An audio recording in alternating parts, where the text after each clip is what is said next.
अपन next problem की बात करते हैं, जो आज IIT एडवांस का जो फर्स्ट पेपर था उसका नेक्स्ट प्रॉब्लम देखते हैं, जो काफ़ी लेंदी था। उसका डिटेल सॉल्यूशन अपन करने की कोशिश करते हैं, ठीक है। तो कैलकुलेशन का ध्यान रखना, ठीक है। इसमें अपन से बोल रहा है कि for all x greater than 0 let y1x, y2x and y3x be the function satisfying. ये अपन को 3 डिफरेंशियल इक्वेशन दे दिए हैं रेस्पेक्टिवली। देन मतलब इसका बोलने का मतलब क्या है कि जो फर्स्ट का सॉल्यूशन आता है वो y1x आता है, सेकंड का जो सॉल्यूशन आता है y2x है, थर्ड का जो सॉल्यूशन है वो y3x है, ठीक है। इसके बाद में अपन से बोल रहा है कि limit x tending to 0 positive y1x into y2x into y3x plus 2x divided by e⁻3x into sine x। इसका अपन से वैल्यू पूछ रहा है कि इसका वैल्यू क्या आएगा। यदि अपन y1x, y2x, y3x पता चल जाए उसके बाद में इसे पुट करेंगे तो बेसिकली अपने पास लिमिट का क्वेश्चन रह जाएगा। तो अपन सबसे पहले डिफरेंशियल इक्वेशंस को सोल्व करने की कोशिश करते हैं, ठीक है। तो देखिए अपन को डिफरेंशियल इक्वेशन फर्स्ट है अपने पास dy1 by dx minus sine x का whole square into y1 equal to 0, जिसमें अपन को दे दिया कि y1 ऑफ 1 कितना है 5, ठीक है। तो देखिए इसमें अपन क्या कर लेते हैं, ये लीनियर डिफरेंशियल इक्वेशन है तो इसमें अपन को चाहिए इंटीग्रेटिंग फैक्टर। इंटीग्रेटिंग फैक्टर क्या हो जाएगा, e⁻px dx means minus time sine square x dx। Sine square x को अपन क्या लिख सकते हैं, e⁻ minus integral of 1 minus cos x मतलब कोस 2x बाई 2 dx। क्लियर। तो यहाँ से इंटीग्रल फैक्टर आ जाएगा अपने पास, क्लियरली दिख रहा है, वो आ जाएगा sine 2x by 4 minus x by 2। तो यहाँ से अपन बोल सकते हैं कि इसका जो सॉल्यूशन आएगा वो आएगा ऐसा कुछ y1 into e⁻ sine 2x by 4 minus x by 2 equals to 0 into integral factor का इंटीग्रेशन करना तो वो 0 आ जाएगा, इक्वस टू कुछ कॉन्स्टेंट टर्म आ जाएगा c1। और c1 फाइंड आउट करने के लिए अपन को दे दिया है कि y1 ऑफ 1 कितना है 5 है। तो इसमें सेटिस्फाई करेंगे तो अपने पास c1 आएगा। तो c1 आ जाएगा 5 times e⁻ sine 2 by 2 sine 2 by 4 minus 1 by 2 equals to c1। Clear. ये अपने पास c1 आ गया है और अपने पास c2 y2 निकाल लेते हैं। तो सेकंड अपने पास है dy2 by dx minus cos x का whole square y2 equals to 1 by क्या है 0 है। और इन्होंने एक कंडीशन दे दिया है कि y2 ऑफ 1 कितना है 1/3, ठीक है। तो यहाँ से अपन सॉल्यूशन निकालने की कोशिश करते हैं। तो y2 अपने पास आना चाहिए y2 into e⁻ minus times cos x का whole square dx equal to c2। मैंने डायरेक्ट इंटीग्रेटिंग फैक्टर को यहीं पे लिख दिया है, ठीक, क्योंकि राइट हैंड साइड तो 0 मल्टीप्लाई इंटीग्रेटिंग फैक्टर करेंगे तो 0 ही आएगा, ठीक है। तो ज़्यादा स्टेप लिखने की कोई ज़रूरत नहीं है। तो यहाँ से अपने पास आ रहा है। और कोस स्क्वायर एक्स को अपन क्या लिख सकते हैं, अपन जानते हैं कि कोस 2x क्या होता है 2 कोस स्क्वायर एक्स माइनस 1। तो कोस स्क्वायर एक्स अपन लिख सकते हैं डायरेक्टली यहाँ से 1 प्लस कोस 2x बाई 2 बोल सकते हैं।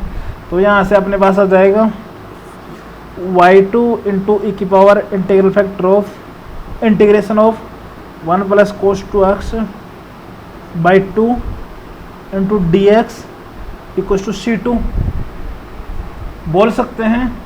तो अपने पास यहाँ से दिख रहा है कि y2 इंटू e⁻ ये अपने पास हो जाएगा minus x by 2 minus sine 2x by 4 equal to c2।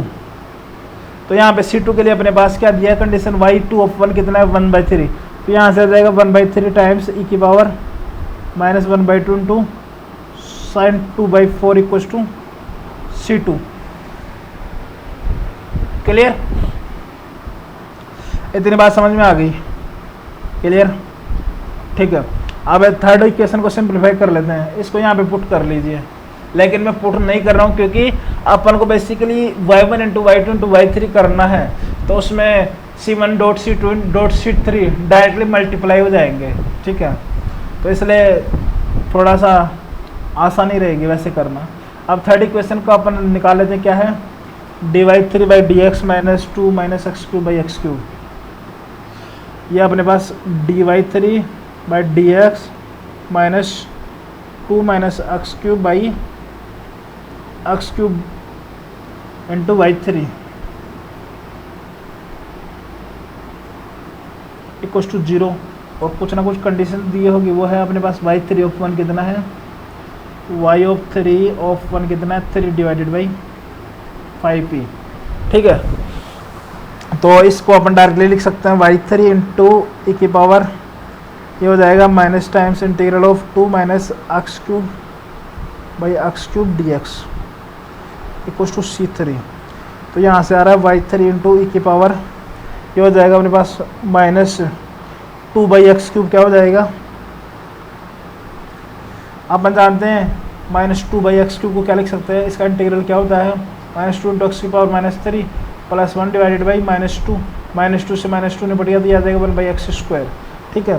तो ये हो गया अपने पास 1 बाई एक्स स्क्वायर, और ये हो जाएगा minus minus plus plus x,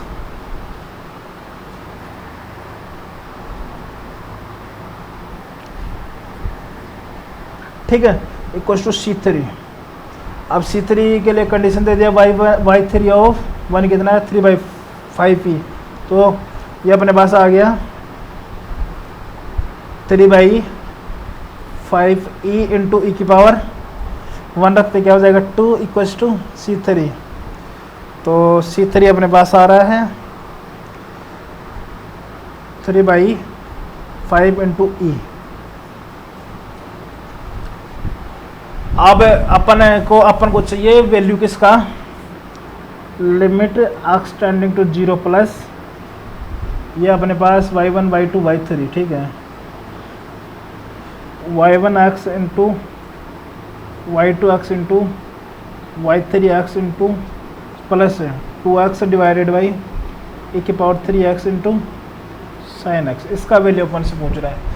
तो y1x into y2x into y3x, तो देखिए y1 को y2 से मल्टीप्लाई करना है और y3 से मल्टीप्लाई करना है, तो अपन मल्टीप्लाई कर लेते हैं, y1 into y2 into y3 directly आएगा c1 into c2 into c3 divided by जो y1 के साथ जो मल्टीप्लाई है टर्म वो नीचे आ जाएगा, तो वो आएगा e की power sin 2x by 4 minus x by 2, second के साथ आया था e की पावर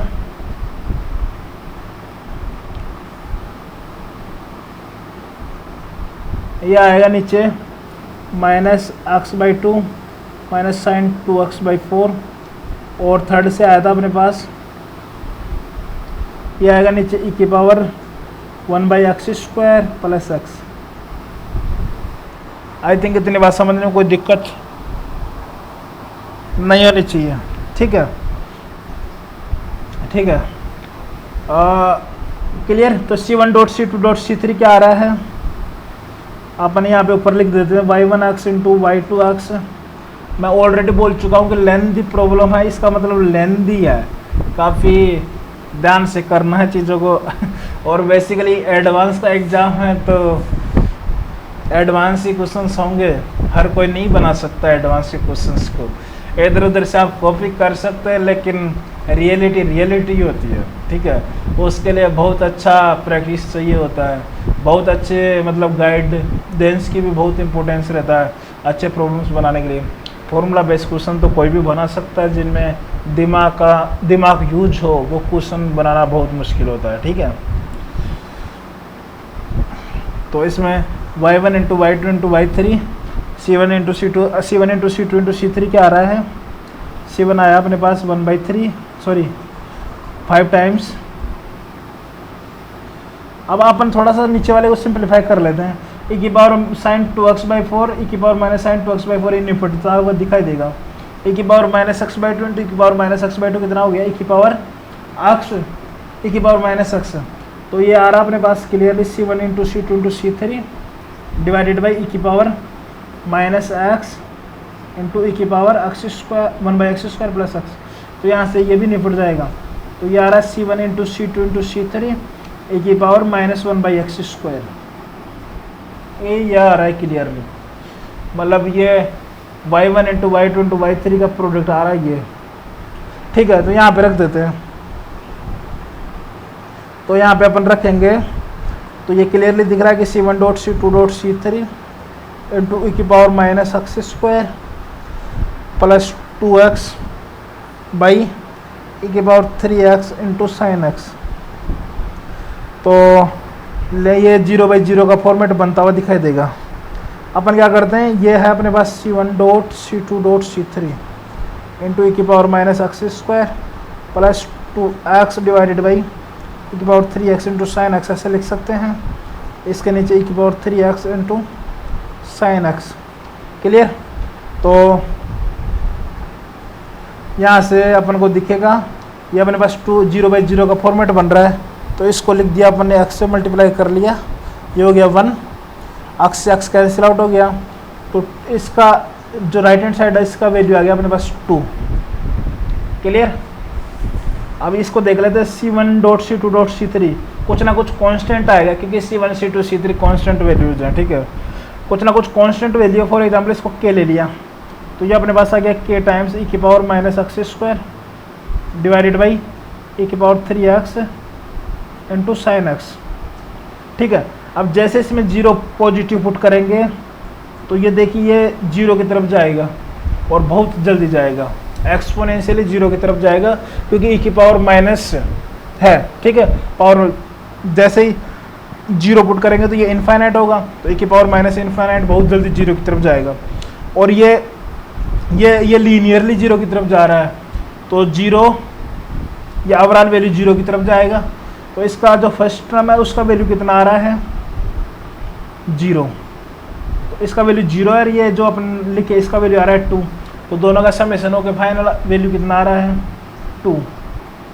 तो आई थिंक मेरे हिसाब से इस क्वेश्चन का करेक्ट आंसर आना चाहिए 2। तो ध्यान से समझिए, क्वेश्चन काफ़ी लेंथी है और यदि आपने कहीं पे भी छोटी सी भी कैलकुलेशन एरर कर दी फंक्शंस निकालने में तो श्योर है कि ये क्वेश्चन आपका गलत होगा। ठीक है, और कॉन्सेप्ट का कुछ खास डिफ़िकल्ट तो नहीं है, लेकिन ध्यान से करना बहुत ज़रूरी है। ठीक है।